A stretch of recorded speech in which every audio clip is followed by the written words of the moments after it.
Hi, I'm David Manti, and welcome to a new episode of the Today in Manufacturing podcast. With me this week are Jeff Reinke and Anna Wells. We're the editors of Manufacturing.net and Industrial Equipment News, and we've been covering the manufacturing industry for more than 20 years. Each week, we take the 5 most popular stories on our websites and discuss the implications they have on the industry going forward. But before we get started, please make sure to like, share, and subscribe to the podcast. You can also help us out a lot by leaving the podcast a positive review on whatever platform you use. If you want to email the podcast, you can reach any of us at Jeff, David, or Anna at IN.com with email the podcast in the subject line. You can also subscribe to us on YouTube at IN Magazine so you can get a notification whenever we go live. Jeff, how was your Thanksgiving? It was great. How about you? It was fantastic. And no notes. Everything went well. You know, like 3 separate family things, and everything went good. And like we were driving home, and we're just like, what did we forget? Who did we offend? You know, it was just like it was great. I don't know, Anna, how was your holiday? Same. It was really fun. Like our kids just like fooled around, played with their cousins the whole time. Everybody had a ton of fun, and it was very drama free. We got to watch the Macy's Thanksgiving Day Parade, which is one of my favorite parts. We did miss that, but it was like, I knew we were going to have some sort of like holiday movie time coming in afterwards. So I was like, I mean, if there's one thing we're going to miss, plus we got like a crazy snowstorm. So it became like Thanksgiving and snow days. For sure. There was a lot to do. It was kind of nice. And one thing that I like about snow days is that it just cashes kids out.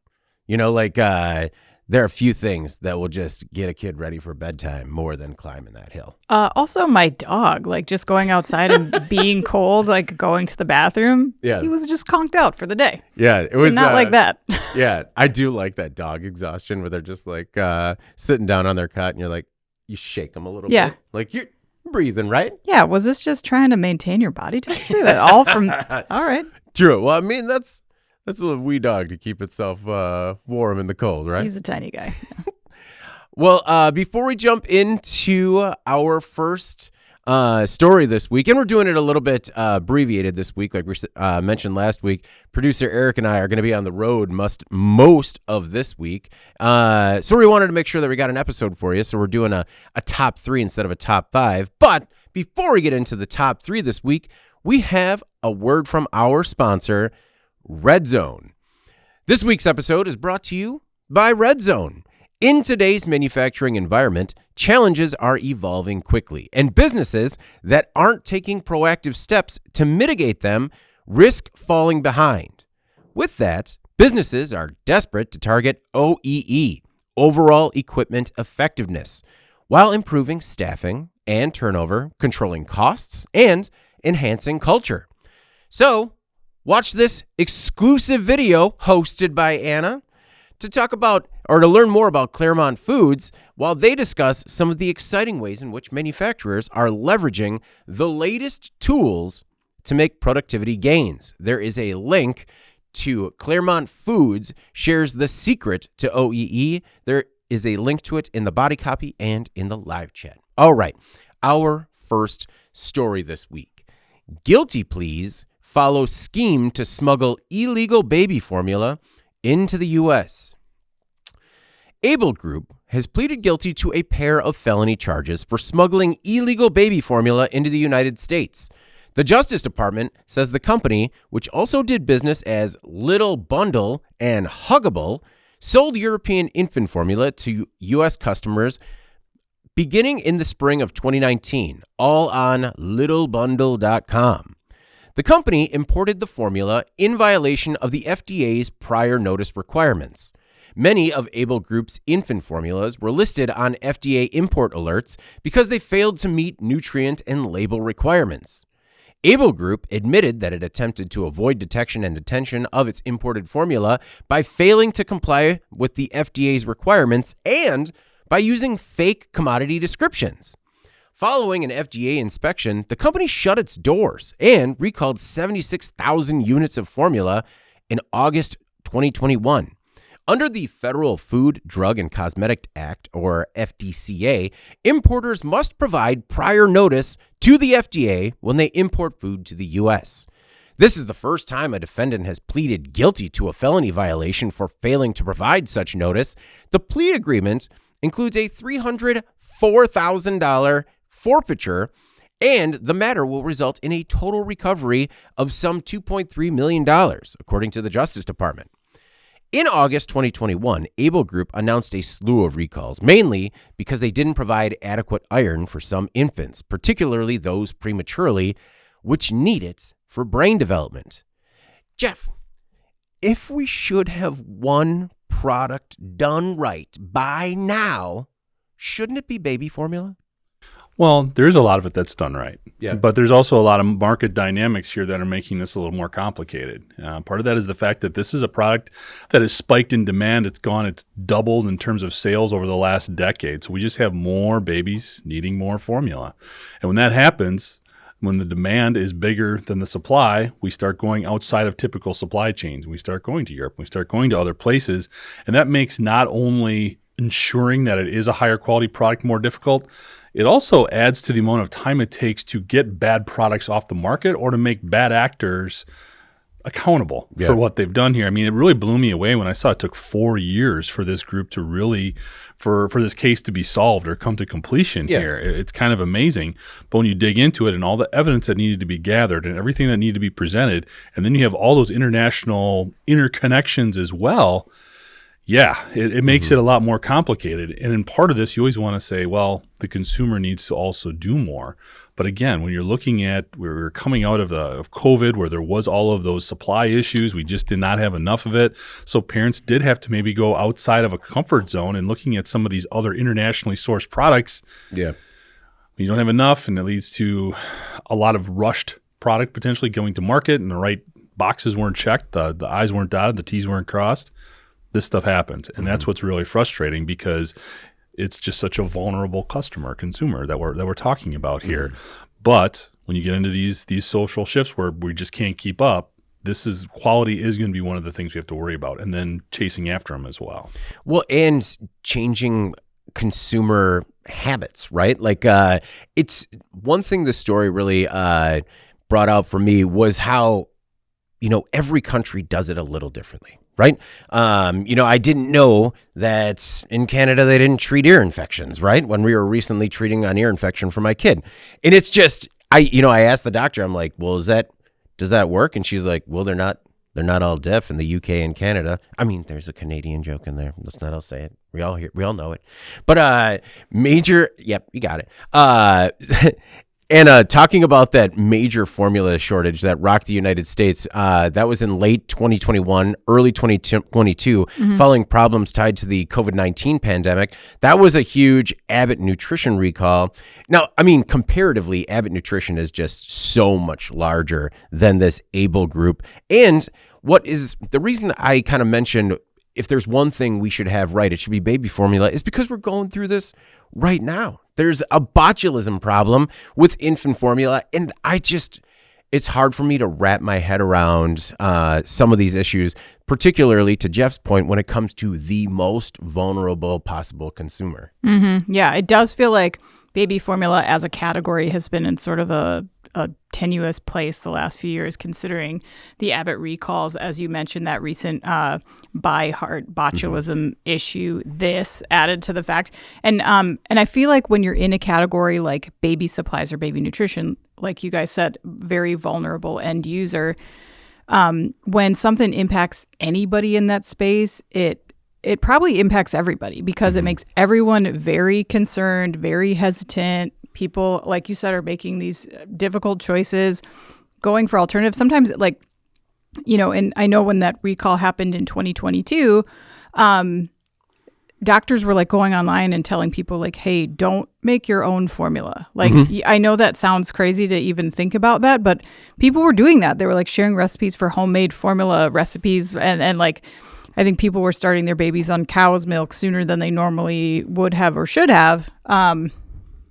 And I think that when we're in this age of social media where stuff like that will spread quickly, the impact of something like this is greater, because people get scared and then they make decisions based on maybe not the right information. So that's scary, because, there's certainly going to be desperate people out there that are thinking no baby formula is safe. Look at all these news articles that I see. All this is happening at once. So you're going to have that because, if you look at like all the damage that was done, like remember when we covered that story about eye drops? Yeah. And you think like this is a very like a legacy product. This has been around forever. Yeah. Something you buy without thinking, assuming that it's safe. And then there are these recalls and people actually losing their vision from eye drops. Yeah, bacterial infections. And I guarantee you there were a ton of people that hesitated, maybe even still have, to not take the chance. I'm not going to take the chance because I don't know if these are this supply has been corrupted. Then what about what I'm buying? I just can't be sure. And so that type of stuff happens in this case, and it is scary to consider that the consumer of this product is a baby, and you do have to be by the book with that nutrition, especially at that very young age. So it does concern me, the kind of trust crisis that I think the baby formula industry was dealing with, is still continuing to deal with. No, it is. It's wild to me that you bring up the eye drops, because when we put together the story, this is a video report that we put together. Producer Eric, the first thing he said was, "This reminds me of the eye drops." Oh, wow! Seriously, I have not purchased generic eye drops since. Like, it's not worth the $2 to me, and it's also, I guess, where I was going on my tangent about treating ear infections is that right now, especially when there's so much change and so many things in flux with the FDA in terms of, the official line is that, every ingredient in baby formula right now is currently like under review, right? So I think that when you have these kinds of shakeups and people don't know exactly where to get one true source of information, that's when you get a TikTok video with people making a bad recipe that all of a sudden sickens tens of thousands of people. And it is, I don't know. I think that it can be very hurtful, and I wish that we were a little bit better at spreading good information. I don't know, Jeff, it seems to me like as a culture, we're really good at spreading bad information fast, and we're really not great at spreading good information. That's a very broad stroke there, I guess. Backed up by science. We're a little too close to where they make the sausage, so to speak, and working in media. We do, we know that bad news gets more attention. Yeah. That doesn't mean I think that we promote the good stuff less. It just doesn't get heard maybe as loudly as some of the other stuff, which that's human nature. That's always going to be the case. No, I'm talking more about like not the messenger so much as the virality of it. All of a sudden you see like someone sends you this photo like, hey, this is how you make your own baby formula, and you can do it with all your own ingredients. That's why social media is a dumpster fire that just needs to go away. That is honestly an insult to dumpster fires. Yeah. All right. Our next most popular story this week: new solar motorcycle design inspired by leopards. Mask Architects has unveiled a fully self-chargeable solar motorcycle concept named Solaris. Solaris looks like many other bikes until it recharges using retractable photovoltaic wings. This novel concept serves as an exploration of autonomous mobility, focusing on vehicles that are capable of generating their own power without relying on fuel, charging networks, or even electrical grids. When parked, Solaris effectively becomes its own charging station, operating independently and supporting site-free energy use. The bike is also inspired by the movement and structural qualities of the big cat, the leopard. For example, Solaris features an elongated front geometry, aerodynamic stance, and a streamlined frame. I know that you're hearing that, but when you see the photo of the frame next to the leopard, it makes a lot more sense. The system also delivers high torque electric power and incorporates regenerative braking. An aluminum carbon composite chassis provides rigidity while also keeping the bike light. Solaris even has a real-time energy management system to oversee collection, storage, and distribution. Jeff, to me, this design makes sense, right? A light bike powered by the sun, but is there anywhere you feel like you could park this thing without someone chopping off those photovoltaic wings? Wow. Exactly the question I would have asked. Yeah. I don't know if vandalism was the first thing that came to mind when looking at the design. First of all, if I'm looking at this correctly, this is sort of a concept of a concept, correct? This is like any concept car where it's just like, you could do this. This is way out there, but it is very cool, and this is something that, when we talk about the thing that leads to the thing, there's a lot of great stuff to start with here. Oh, yeah. So I do hope somebody runs with this. In terms of the expandable, collapsible solar panels, really novel concept. Mm-hmm. With a motorcycle, though, just thinking where you typically park it or why you have a motorcycle to begin with, just for the sort of economy of scale a little bit in terms of, I don't have a garage maybe, I don't need a car because I have a short commute, whatever the case may be. Having something that expands out as opposed to maybe straight up could be difficult logistically. I just think that part of the concept I think needs to be refined and looked at. But in terms of the geometry that they're using with the frame, with the whole idea of the expandable collapsible cells, I think is really cool. And I do hope somebody picks this up and runs with it, because I think there is a lot to work with here. I think it is very innovative and could really be interesting. The one thing looking at it though too, with that frame design, it's not very long. Mm-hmm. So I think that does limit you a little bit in terms of how you could use it. Like, you're not even putting a backpack on this thing. I don't know. Like there needs to be a little bit more done there, which there can be. There's room for all of that. It's a concept, like we said. So I think it's a great first step. I think there is a lot to build off of here, but the way that those cells are carried and used, I think is the first place I would start, I guess. No, as a concept, I think it's really cool. These deployable photovoltaic wings that sit out, it just, given the design and the footprint, it looks like something that would be very vulnerable. And that's why I don't necessarily go to vandalism. It's just, I do like to think of this idealistic society where, these can sit out and no one would mess with them. But like, to me, I just saw that and I'm like, oh man. So, it's somebody's going to kick it. Someone's going to kick it over. Yeah. Let's see how strong it is. Where you would park a bike, it just, I don't know if it would be real conducive to this. No, I mean, you're right. Like, it's great because you have a bike and typically you get the the motorcycle parking. But this, you're going to need an entire car spot. Yeah. Just like, hey, why do you need all that room? Oh, hold on a second. I'm just deploying my photovoltaic wings. But I do think, especially because for people with shorter commutes, stuff like that, I mean, this makes a really compelling case. Anna, when you were looking at this design, did you look at the chassis and without the photo of the leopard underneath and think, wow, that is definitely inspired by an animal? Or did you just think, that's a motorcycle chassis? Yeah, I was just like this. I was not excited at all about the leopard comparisons, because it was like, okay. I mean, it's like, so it moves forward quickly. Like, that is also what a leopard does. But I feel like they designed a lightweight aluminum chassis or aluminum carbon chassis, and they're like, okay, now look for a fast animal that kind of looks like that. Exactly. And I kind of thought, why? Like, why are we leading with leopard when and that wasn't our story too. It was like the press release was like, we designed this after a leopard, and it was like, you did? Like, because what was more compelling to me was certainly like the powertrain, the material choice, the kinetic braking, like all that stuff. The wings are cool. I will give them that. But again,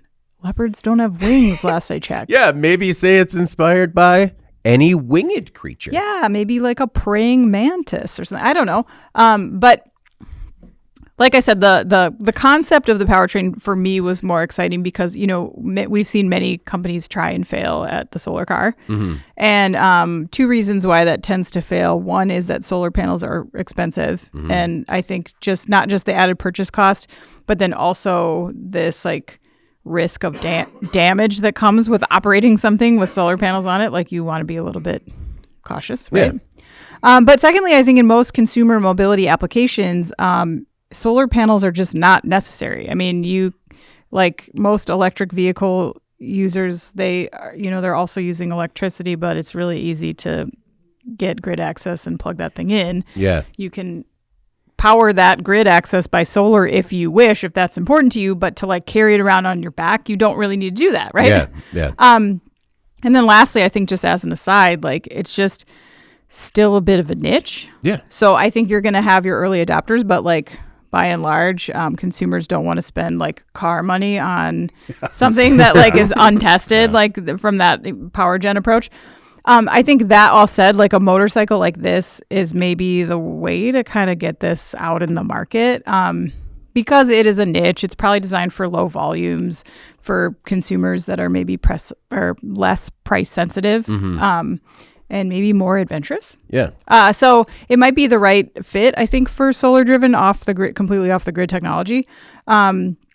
So to me, it was more exciting to see the potential for that. Like, can we really do this? I don't care about the Leopard part. Yeah. I don't even care about the wings that much. I was just like, well, I mean, it just felt like so conceptual. And to your point, like maybe impractical. That I just wasn't sure if that was going to stick around in the design. Well, in other things, like that you might have a little bit more space, like maybe like a riding lawnmower that had deployable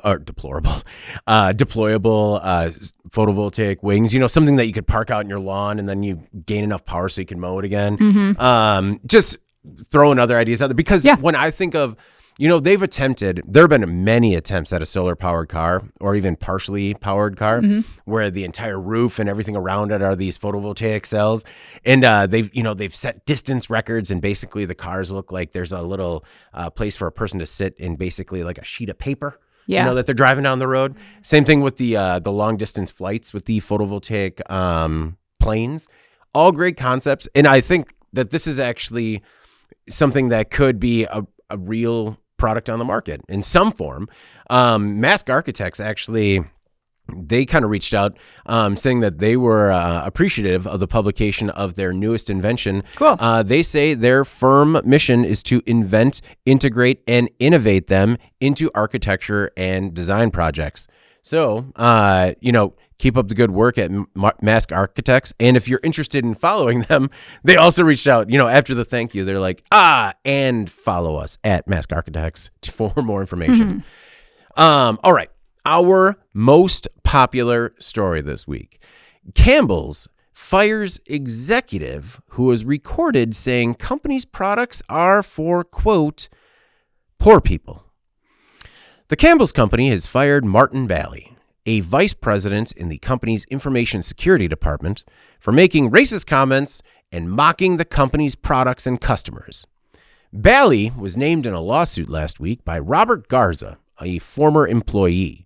Garza was allegedly fired in January after he reported Bally's comments to a supervisor. Garza claims he met with Bally back in November 2024 to discuss his salary. During that meeting, which Garza allegedly recorded, Bally called Campbell's food, quote, highly processed, and said it was, quote, for poor people, or said it was for, quote, poor people. The lawsuit also claims that Bally made racist comments about Indian workers and said that he often went to work high on edibles. After listening to portions of the recording, Campbell's believed it was Bally and then fired Bally. In a statement, the soup maker said, quote, the comments were vulgar, offensive, and false, and we apologize for the hurt they have caused. The company went on to say the comments heard on the recording about our food are not only inaccurate, they are patently absurd. Bally called it, quote, bioengineered meat and said that he didn't want to eat a piece of chicken that came off of a 3D printer. Anna, this story reminds me of a quote from the golf classic Tin Cup, in which they say, when you go down in flames. Yes. Yeah, there was so much reprehensible content in these statements to unpack. I will choose to focus more on what a disaster this was for Campbell's based on some of the comments that he made. I mean, so to me, my first thought was this really illustrates like the failure of Campbell's when it comes to company culture. When you have somebody working 40 plus hours per week at this company, and yet they speak about your core products with this type of contempt, that's unbelievable, right? Yeah. But also I think there was some just irony and disconnect from a class standpoint. Like I looked at some open positions listed for a Campbell's factory here in Wisconsin. And this probably comes as no surprise to you, but like line and warehouse positions are not well-paid positions. Packers are starting under $16 an hour, material handlers under $20, even maintenance mechanics around $25 an hour.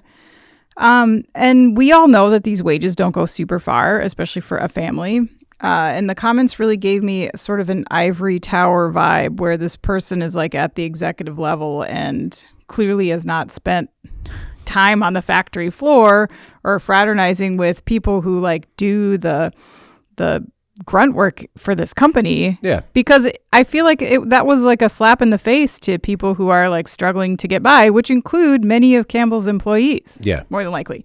Not to mention the very like the lack of understanding of the company's mission or understanding their quality control. It seemed like he had a very superficial understanding of what it is that they're doing. Yeah. And I think if these are not things that Campbell's can speak to well internally, so if they're truly just the lowest cost of ingredients extruded through a machine, like if that's their plan, Yeah. then they might have a different problem, which is how to maintain like positive enthusiasm internally for a product that isn't something to take pride in. But I think they would object to that characterization. Yeah. I think a lot of people who work there would. And so I think the takeaway here is that, Campbell's soup is something its highest paid employees won't eat. That's an issue, right? Yeah. Probably the worst position to be in from a PR standpoint, and in my opinion, preventable. Very preventable. By educating the workforce about who you are and what you do. It's really, I know that like we come at the company hard when this stuff happens.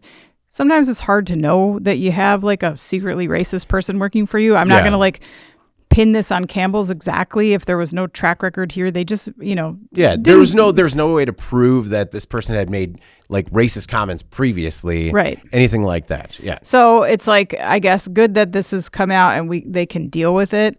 But the PR backlash here is going to be like, it is going to take a while to quell this, and that's unfortunate for Campbell's. But if this is what your executives think and say about your food, then you have a problem with your messaging internally. Well, especially with when we talk about Gen Z employees being very much drawn to mission and worth and value and contribution, you need to get that. You need people to understand that. You need people to understand that, what, as soon as it starts getting cold, people grab that Campbell's cookbook down from the top shelf because it's casserole season and you can't make a casserole without a cream of mushroom soup or a cream of chicken soup, right?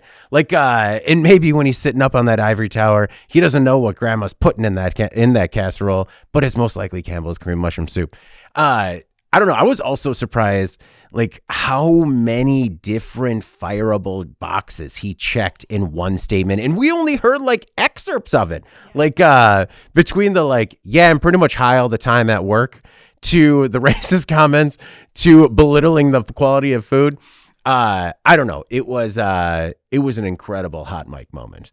Like, and also just in terms of, I don't know the context in which he was having this conversation with an employee who was there looking for a raise, but I don't know how you go that far into that tangent, and that's me saying that, like how he got that far off course. Jeff, so one of the things in this article was a statement from Larry Kopp, right? He is the chairman and founder of the Task Group. They are a strategic communications and public relations company. They told the AP, or Larry told the AP, that Campbell's should have fired Bally right away and reached a settlement with Garza as soon as they learned of this incident. Quote, if they had settled, they would not be in this mess.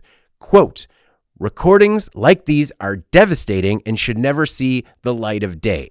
Now, Jeff, this is likely a consultant who's in crisis prevention, but I feel like there was a way for Campbell's to get ahead of this, especially like of all the products to take a hit right before Thanksgiving. Like Campbell's is a bad one outside of like maybe turkey and stuffing. Sure. Yeah, I guess. But this is going to be short-lived. Campbell's will get past this. They do have a very strong brand. They've already come back. He said some weird stuff, too, that made it very easy to sort of position him as this like a odd, out in left field guy, not representative of our brand or whatever. Yeah, that's a good point. All of it combined together makes it easier to be like, this guy is an outlier. Yeah, he's a head case. This is a different form of crazy over here that we're dealing with. That's a good point. Like, it was so outrageous. I mean, he's talking about 3D printed chicken and Yeah. all this other weird stuff that has no. Campbell has issued numerous statements saying, we don't know where he got this from, basically. Yeah. So there's that. I think there's another dynamic at play here. Now, both of these individuals were involved in cybersecurity, okay, which we've talked about a little bit here on the show, is something that is in huge demand. We have a shortage of manufacturing workers. Expound that by about 5, and that's the type of shortage we're dealing with IT and cybersecurity professionals that understand an industrial environment.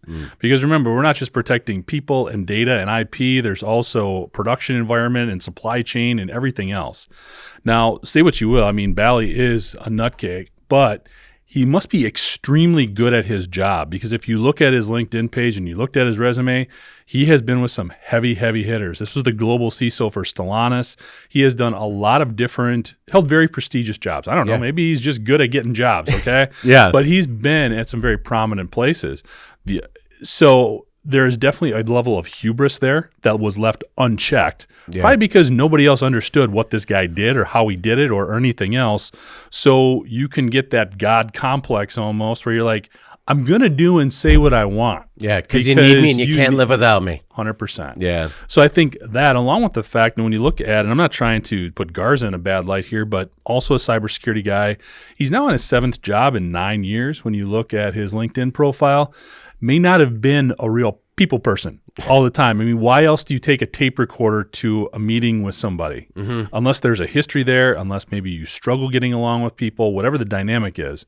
Where I'm going is, I'm not saying there's something wrong with Garza. What I'm saying is, you're hiring people for critical positions that maybe aren't a very good fit for your organization. Yeah. This is, Anna alluded to it, it's a cultural thing. And I think that is definitely what I saw on display here. I know I said they can easily dismiss themselves from Bally here, but they should also be looking more internally to make sure they do have the right people in these positions, not just from a capabilities perspective, but from a moral fiber, a character perspective as well. Yeah. So I think there's definitely some lessons to be learned here in terms of empowering the right people when you put them in these positions. That's a really good point. And we have talked about it a lot in manufacturing, with companies hanging on to bad employees, or, employees that are not the right fit just because they need a warm body, right? And like you said, it's exacerbated in IT, and people know that, right? Like, he might have went away with it just like, I'm going to be hired in 30 days, Like, He might be. I mean, I'll make sure that I have whatever copper wiring I need to make sure that you can't record any conversations in my office when it's installed. But I mean, anecdotally, we've heard stories of IT professionals that are, it's kind of an insular position, and they're good at one thing, and maybe that's not necessarily people skills. And again, that's just anecdotally, but that's a really interesting point. Like, in terms of, do you think, given the nature of that profession, that it's more likely to see, I guess, job hoppers, so to speak, just because of the demand? And it's also something that can be project-based, right? You can come in, fix it, set up, and then... Well, it's demand, it's subject matter expertise, and those people are very hard to find. Yeah. So you can, in some cases, sort of write your own offer in terms of getting in that position. And when you don't vet that individual and understand that they're not going to let this just, blow their ego out of proportion, you could be paying for it in more ways than one. So it's that due diligence. You need to make sure you got the right person, not just the most capable individual. Right. The offer letter says, don't talk to anybody. Don't be a racist. God. Just, I hope that's inherent. That was, I feel like you could have taken any one of those points that I mentioned, and we could have 2 or 3 more segments on this, right? Like, maybe don't tell your direct reports that you're always high, just bad business. And you wonder too, like you were asking the question of why did he bring a tape recorder to this meeting? Maybe this individual did show some behavior that was inconsistent or strange or offensive in the past, and he was preparing for him to say something untoward. Is that why Garza was fired? Because he recorded this conversation? He alleges that he was fired for recording it and more reporting it to the supervisor. Yeah. So like making an issue out of it is what he claims. But Anna, that's what I was kind of thinking too, is that, you bring a tape recorder because you're just like, who knows what's going to happen? Yeah. Right? I don't know what he's going to say, but it's going to be something. And it's all of it. Very ugly situation. And hopefully Campbell's can get through it. All right. Before we jump into, in case you missed it, because remember, we're only doing the top 3 this week because Eric and I got to leave. Sorry, guys. Sorry. I'm going to miss everyone.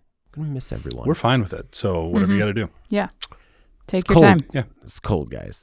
And I would like to say I didn't expect it. But it's all right. I don't have feelings.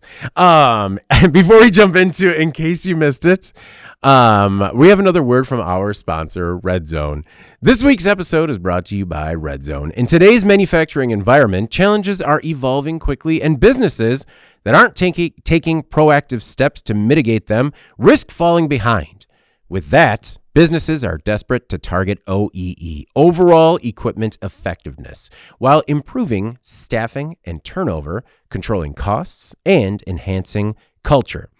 In this exclusive video, hosted by Anna, Claremont Foods discusses some of the exciting ways in which manufacturers are leveraging the latest tools to make productivity gains. So, watch Claremont Foods shares the secrets to OEE right now, and then reach out to Anna at IAN.com to let her know she did a great job.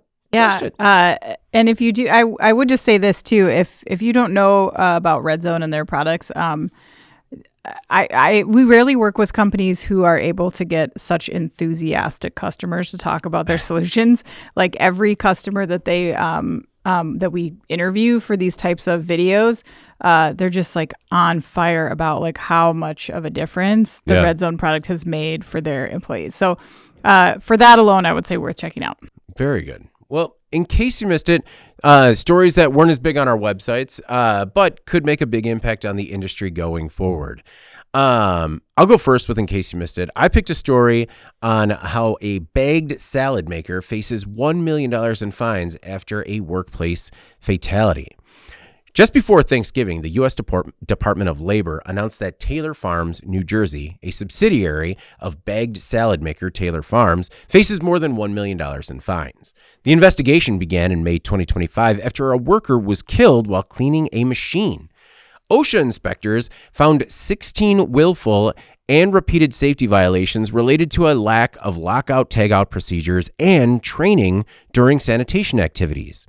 The safety agency proposed $1,125,484 in citations.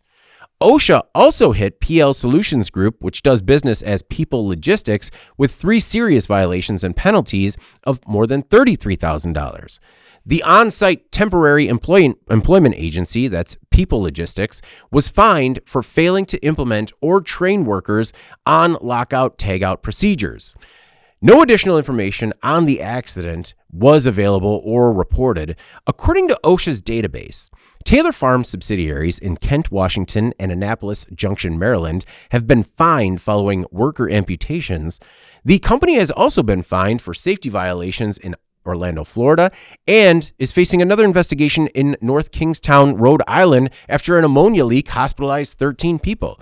Now, Jeff, I'm going to admit that I chose this story as mine in case you missed it, based on some of your notes from the first story about how evolving consumer preferences, can kind of create that hockey stick moment for an entire market. And I feel like that's what's happening here. There's been this explosion in the bagged salad category.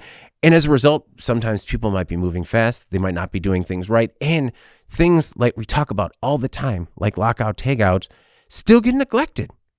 Yeah, it is really something. And I think, as much as we talk about, and we're not the only ones who talk about lockout, tagout specifically, all these manufacturers, we work with a lot of them. Meltrick comes to mind. They are putting out a ton of information on this specific safety incident. Yeah. And it still gets overlooked because it takes that extra step. Yeah. It is another thing that you have to do in the operational workflow. So it is kind of mind-blowing, though. And this is why we need to keep doing these stories, though, so people don't realize it's not just taking that extra step to be in OSHA compliance or whatever. It's to prevent bad things from happening to workers and consumers. Mm-hmm. This isn't just, this is a pain in the ass to do. This is something you have to do so that you don't lose fingers. Yeah. And this also, and we always hit on this, but it continues to be the truth. This is a cultural thing. Mm-hmm. When you have these repeat offenders like this, Yeah. I just wish there was a way to get the Department of Justice more heavily involved so that there's greater levels of accountability. I firmly believe OSHA is doing everything they can within the limits that they have and their power and their reach. They need Big Brother maybe to come in here and drop the hammer a little bit to get people to change their behaviors because fines aren't working. Yeah. Well, and some of these, when you look at some of these previous incidents, and there are ones, those are only the ones in 2025. There were many, many more spanning the previous few. And like you see what the initial citation is and then what it's settled for. And you start, I know that we've talked about it before, but you understand why it's a habitual problem. You know, it's it was $3,500. So I don't know. I just wish that, you know, and we've certainly covered other problems with the bagged food industry, like giant larva in my salad before. But I understand that when there is essentially scale problems, you still need to be safe. And I don't know if you had a chance to check out this story, but I mean, I think a reason that a lot of these stand out to me is because I like this company. I like their products. I eat them regularly for lunch. And it's difficult when I like a company as a consumer, but then how they are in terms of a corporate citizen makes it difficult to make that purchase. Yeah, it's hard to support that. I agree. And concerning as well, I think the other thing you have to consider with the food industry, you have a lot of turnover. This is an industry niche that is like much more likely to use staffing agencies and things along those lines. So to see that the temp employment agency was implicated in not providing training for these folks, they probably just had no idea what they were doing. You know what I mean? Like that's like devastating to me to consider that people were like looking for temporary work and doing these jobs. And, you know, like this is something that you have to be, this is recurring. This is every time you have a new person. It's not just like once a year we brush everybody up. Like that's not good enough in this case. And so clearly they need to take that away from what happened here. Well, and that was another thing for me that I'd like to dig in a little bit more. If anyone knows more about this story, please reach out, just because it was an on-site temp agency. So it's clearly something located at the same facility that's helping. It's basically like insourced staffing. But I don't know. I feel like we're getting to this point where you can no longer just blame like, well, I mean, that's, you know, re-outsource that. And that's kind of on them to make sure they're trained. Because, yeah, it's, I mean, $1.2 million or whatever for Taylor Farms, $33,000 for the staffing agency when arguably they're providing the labor that needs to be trained up. I don't know, but you're right. It was at least encouraging to see them place blame in both parties, in the laps of both parties. Jeff, what was your in case you missed it this week? Picked a story. Says supply chain delays and rising equipment prices threaten the electricity grid. We've talked about the grid before. Okay, we know there's lots of issues. Usage is going through the roof. We've got more, especially with AI and data centers and all of that, placing more demands on a grid that's just overtaxed.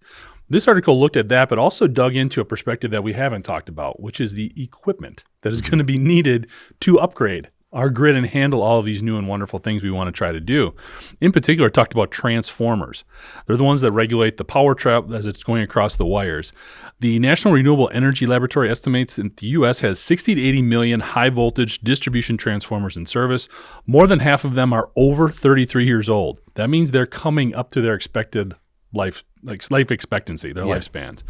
Replacing them is more difficult because these, depending on their size, it's anywhere from 2 to 4 years to construct these transformers. You can't do it in mass because they need to be individually inspected, tested, and certified. So it's a problem there. The other wonderful issue that we have is, again, according to North American Electric Reliability Corporation, I lost my spot here. Basically, like 80% of these, I forget who actually pointed out that stat, but 80% of these transformers are made in Mexico, China, or Thailand. So when we talk about all of the issues around our grid, it's not just overuse. It's not just electric cars. It's not just figuring out a different source of energy.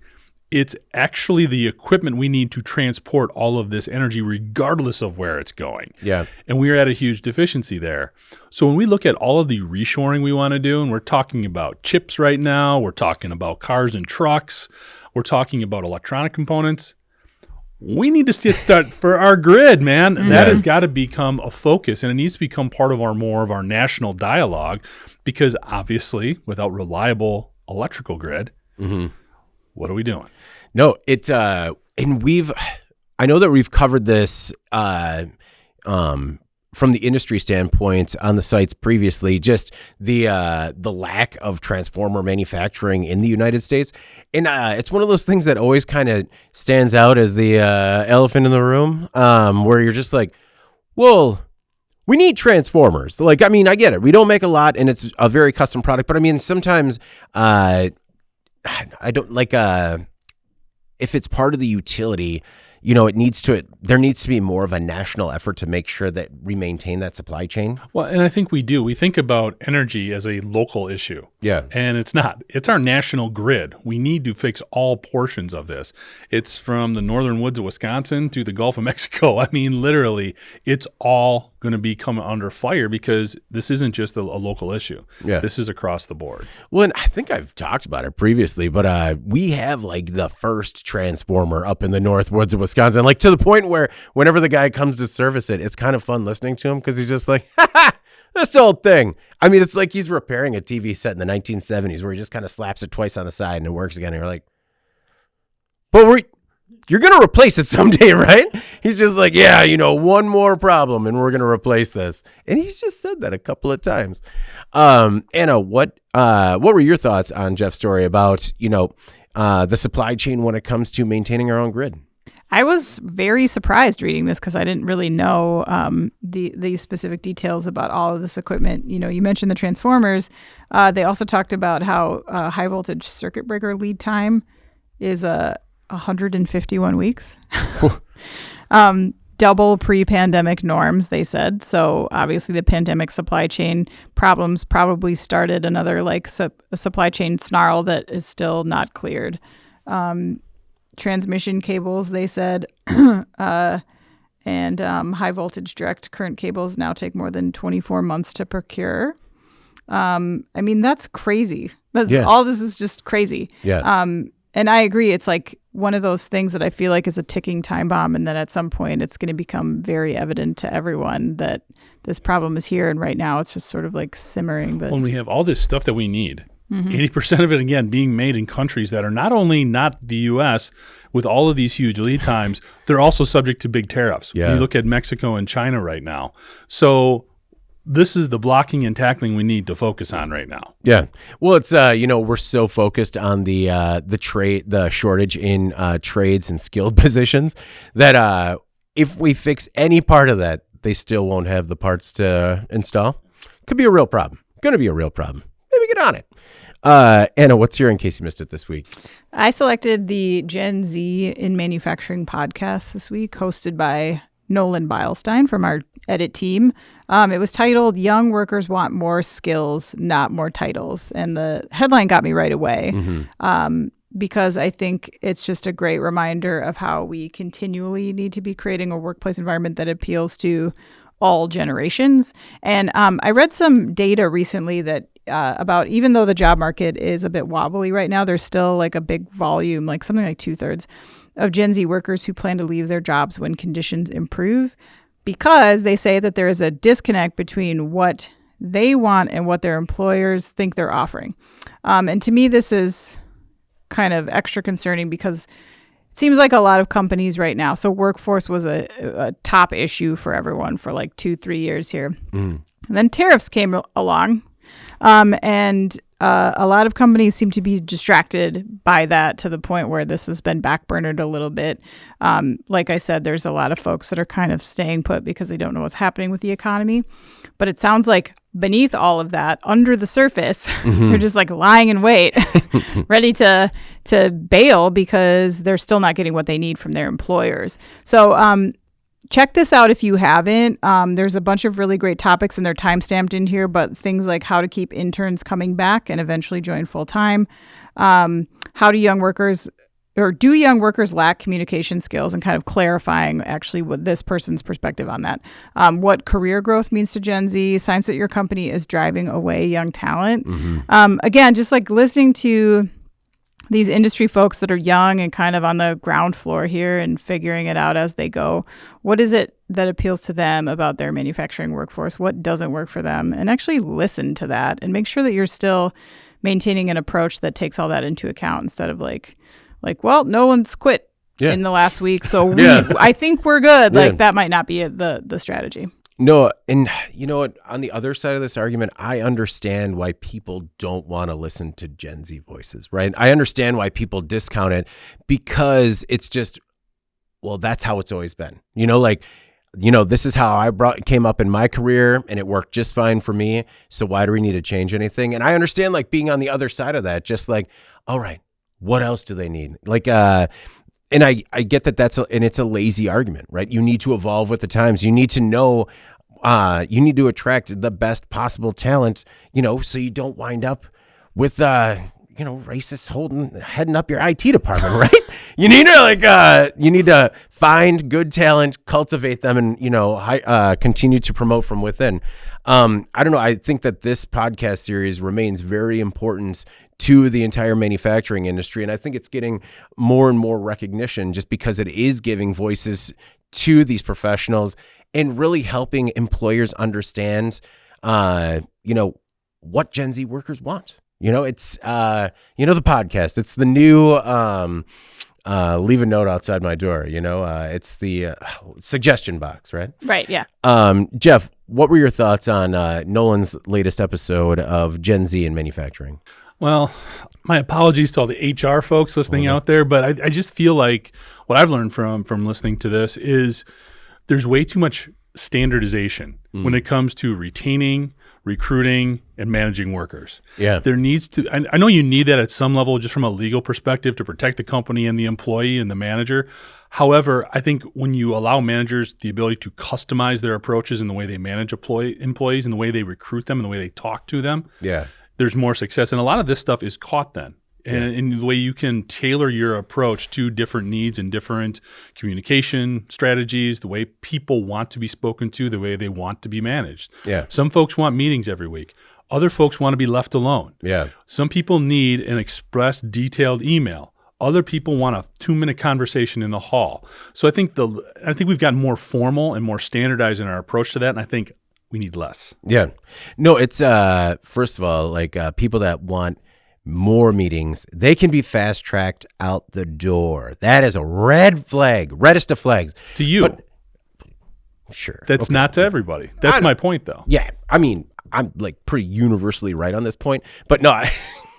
But I mean, you're right. Like it also, when you have that standardization, it's sometimes harder to fast track the promotions of the like high achievers, right? Where it's just like, no, well, you got to make sure it's fair to everybody. And it's like, yeah, we got to make sure it's fair to everybody, but this guy's really good, or this woman's really good, and we need to make sure we hold on to them, and we need to promote them because they're better than everybody else.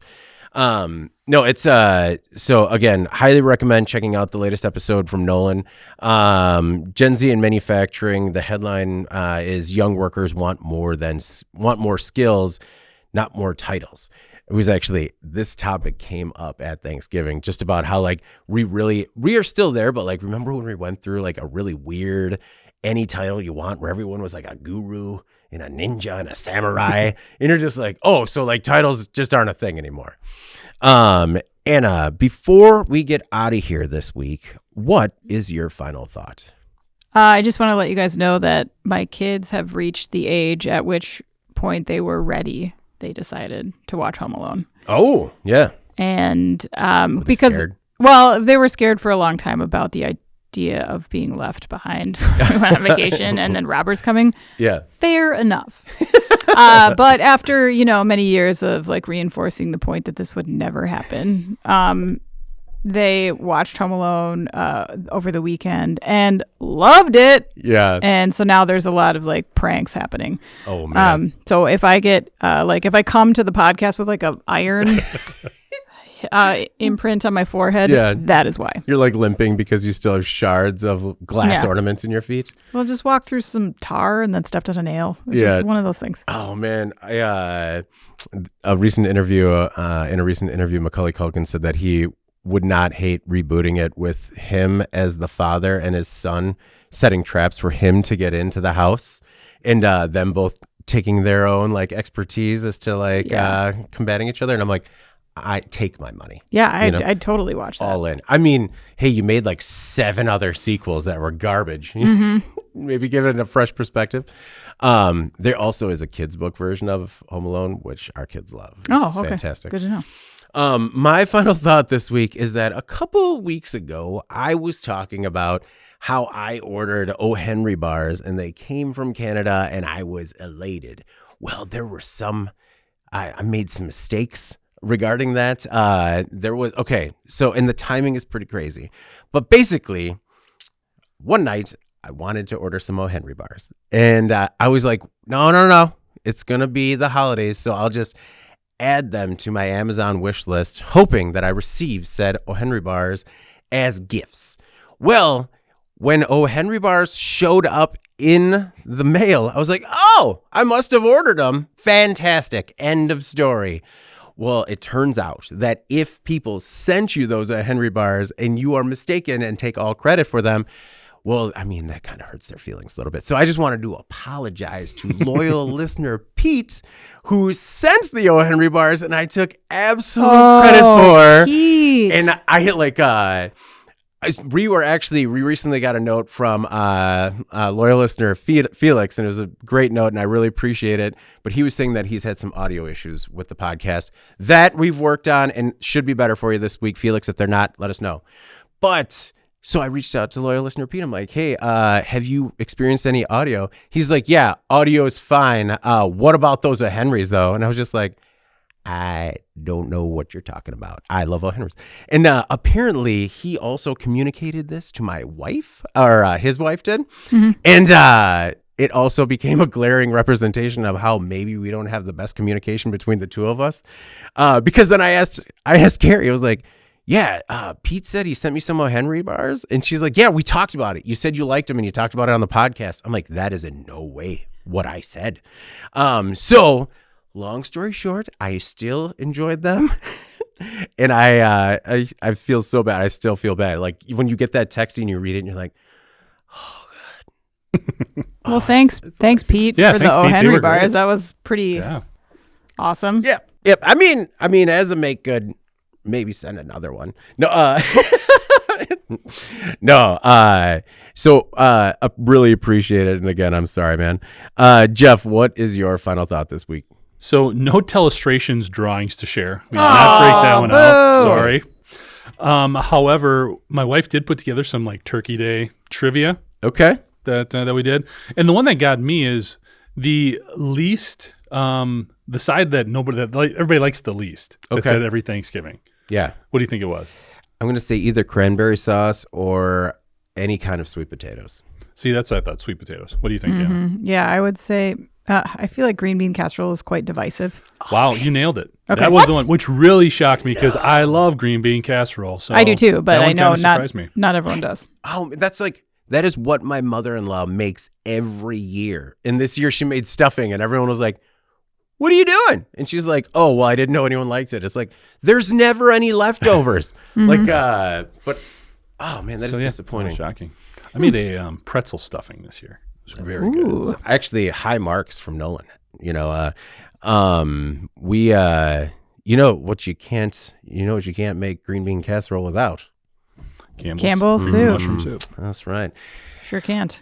Well, for more Thanksgiving trivia, reach out to Jeff at IN.com with Thanksgiving trivia in the subject line. But before we get out of here, please make sure to like, share, and subscribe to the podcast. You could also help us out a lot by leaving the podcast a positive review on whatever platform you use. If you want to email any of us, you can reach us again at Jeff, Anna, or David at IN.com with email the podcast in the subject line.